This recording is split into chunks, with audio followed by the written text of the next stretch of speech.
ये घटना है एक दुर्घटना में एक 60 वर्षीय महिला की एक्सीडेंट केस की। जब वो एक्सीडेंट में उसकी डेथ हो जाती है तो उसके पुलिस उसके घर जाती है और उसे पता चलता है कि वहाँ जब वो पुलिस वहाँ जाती है तो पता चलता है कि लेडीज की डेथ हो गई। तो उसे घर जाता है, पता करता है, उसके परिवार में शौक का माहौल है। तो पुलिस वहाँ से अपनी खाना पूर्ति करके वापस आती है।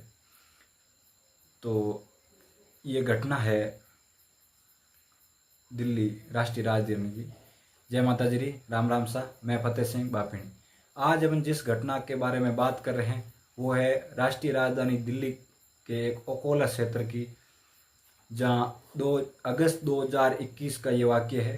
सागर सिंह डीएसपी ज्वाइनिंग करते हैं और ज्वाइनिंग करते हुए अपने पुलिस थाने के स्टाफ को बताते हैं कि मुझे आज तक के जितने भी पुराने और पेंडिंग केसेस है उसके बारे में पूरी डिटेल चाहिए। और जब उनका स्टाफ एक एक करके सारी फाइल उनके सामने रखता है तो वो एक फाइलों को छान कर देखते देखते उन्हें पता चलता है उनकी एक ऐसे पुराने केस पे फाइल पे नज़र पड़ती है।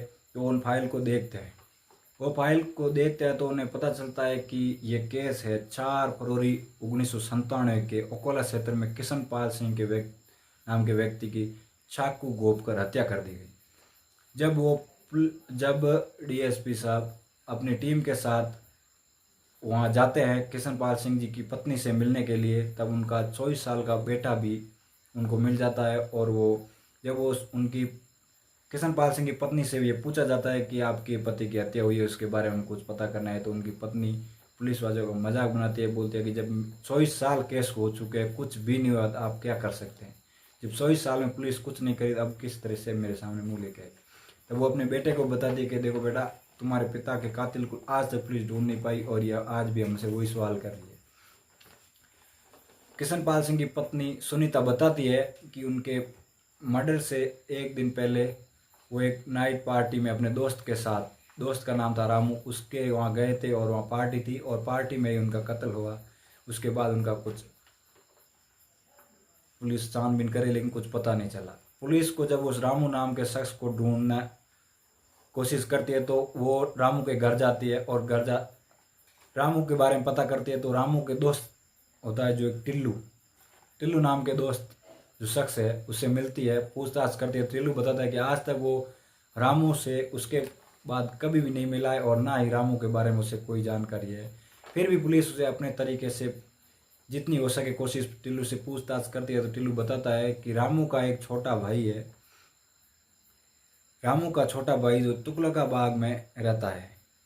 तुगलकाबाद जैसे ही पुलिस कोशिश करती है और तुगलकाबाद में जाती है और तुगलकाबाद में रामू के भाई का घर ढूंढना पुलिस को भूसे के ढेर में सुई ढूंढने जैसा लग रहा था। फिर भी पुलिस ने कोशिश करके वो रामू के भाई के घर जाती है तो वहाँ पता चलता है कि रामू की माँ एक्सपायर हो चुकी है और उसी दिन हुई। तो पुलिस वहाँ जाती है सिविल ड्रेस में और उस दिन तो वापस आ जाती है। लेकिन 2-4 दिन बाद पुलिस पता करके जाती है कि वो एक इंश्योरेंस कंपनी की तरफ से आए हैं और वो रामू के भाई से बोलते हैं कि हम इंश्योरेंस कंपनी की तरफ से आए हैं और आपकी माता जी का इंश्योरेंस है, वो इंश्योरेंस के काफ़ी पैसे और वो आपको तभी मिल सकते हैं जब आपके फैमिली के सारे मेंबर की डिटेल हमें मिल जाए। तो रामू का भाई एक एक करके सब की फैमिली की डिटेल बता रहा था, लेकिन पुलिस उनके भाई रामू के बारे में सुनने के लिए बेसब्री से इंतजार कर रही थी। लेकिन उसने बताया कि रामू उसे पिछले 24 सालों से ना तो किसी फैमिली रिलेशन में है और उन्होंने तो वैसे भी उसे सोच लिया कि वो तो कहीं मर के ख़त्म हो चुका होगा, वो मर्द घोषित कर दिया था उन्होंने। लेकिन उसके भाई ने बताया कि उसका रामू तो नहीं मिला, लेकिन वो रामू का बेटा है, जो उसका बेटा है आकाश, वो एक फारूकाबाद में उसे कई टाइम पहले मिला था।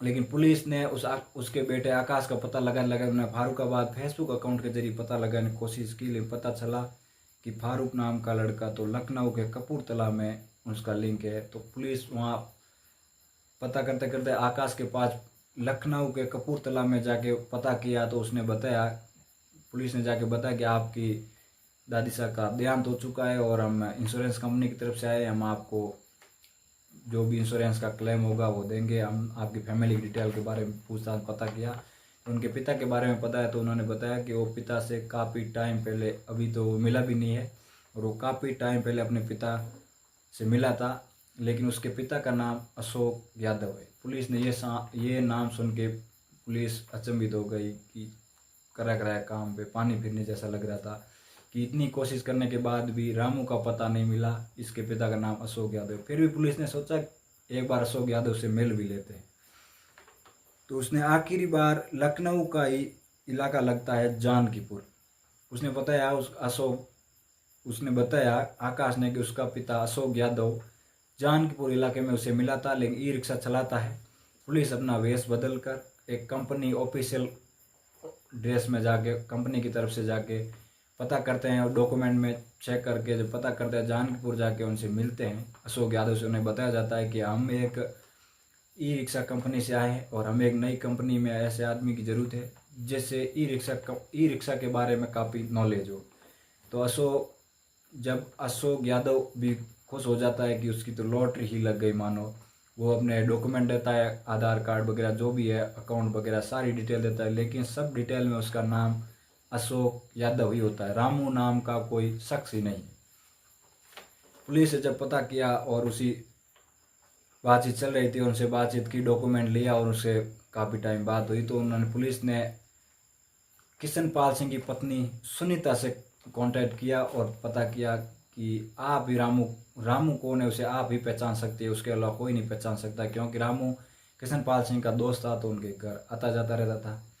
इसी कारण से जब रामू के सामने किशनपाल सिंह की पत्नी और बेटे को बुलाया जाता है, तो किशनपाल सिंह की पत्नी सुनीता रामू को देख के बेहोश हो जाती है और फिर उसे होश में ला के पूछा जाता है, बताती है कि यही किशनपाल सिंह का कातिल रामू है। जब उसे रामू को पूछा गया कि तुमने मेरे पति को कातिल क्यों किया चाकू घोंप घोंप कर, तो रामू बताता है कि उसका दोस्त एक चिट फंड कंपनी में काम करता था किशनपाल सिंह, उसे पता था कि वो बहुत से पैसों का लेन देन करता है, उसके पास पैसे भी खूब रहते हैं क्योंकि वो चिट फंड कंपनी में काम करता था।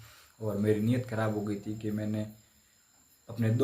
मैंने सोचा कि उसे पार्टी में बुलाऊं और बुला के उसे कत्ल करके वो सारे पैसे लेके मैं वहाँ से फरार हो गया। 24 साल बाद रामू मिला किशनपाल सिंह का कातिल, तो उसकी पत्नी के सामने उसने ये बयान दिया और उसकी पत्नी को भी लगा कि पुलिस वाकई में ही कुछ कर रही है।